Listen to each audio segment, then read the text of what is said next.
હરણી boat દુર્ઘટનાને 31 મહિના પૂર્ણ થતાં શહેરના પાણીગેટ બાવામાનપુરા વિસ્તારમાં દુર્ઘટનામાં જીવ ગુમાવનાર નિર્દોષ બાળકો અને 2 શિક્ષિકાઓની સ્મૃતિમાં ભાવુક શ્રદ્ધાંજલિ કાર્યક્રમ યોજાયો હતો।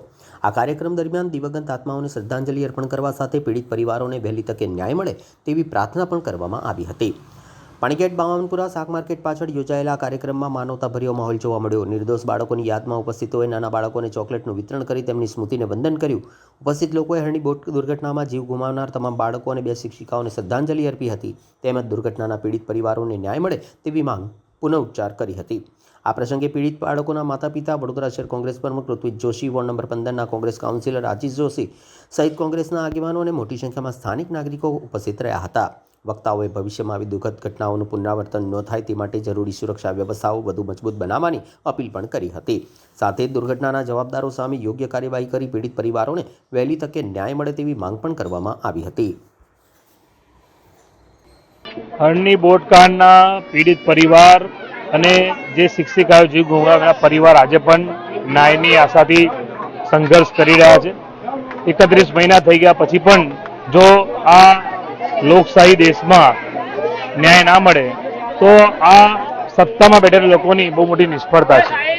કારણ કે હરણી બોટકાંડનો બનાવ જ્યારે બન્યો હતો ત્યારે મને યાદ છે ગુજરાત રાજ્યના મુખ્યમંત્રી અને ગૃહમંત્રી આવ્યા હતા અને એવું બોલ્યા હતા કે કોઈ પણ ચમરબંધીને છોડવામાં નહીં આવે, પરંતુ ચમરબંધી તો બધા ખુલ્લેઆમ ફરી રહ્યા છે।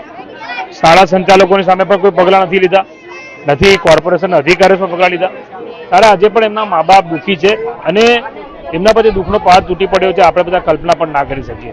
પરંતુ એમના દુઃખને ભૂલાવવા માટે અને આજે જે 31 મહિના પછી જ્યારે અહીંયા વોર્ડ નંબર 15માં અમારા કોંગ્રેસના કાઉન્સિલર આશીષભાઈ જોશી અને હરણી બોટકાંડના પીડિત પરિવારના ભેગા થઈને અહીંયા બાળકોને, નાના બાળકોને ચોકલેટ આપવાનો કાર્યક્રમ કર્યો છે।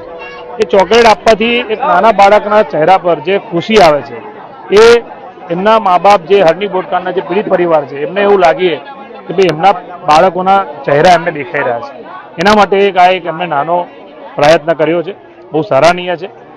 પરંતુ આ લોકોને હજુ સુધી ન્યાય નથી મળ્યો એ પણ સત્ય હકીકત છે અને એના માટે એમનો સંઘર્ષ ચાલુ છે। અમે બધા પણ કોંગ્રેસ પાર્ટી આમાં શરૂઆતથી અમે બધા આમાં કાર્યક્રમમાં અમને ન્યાય મળે એના માટે પ્રયત્ન કર્યો છે।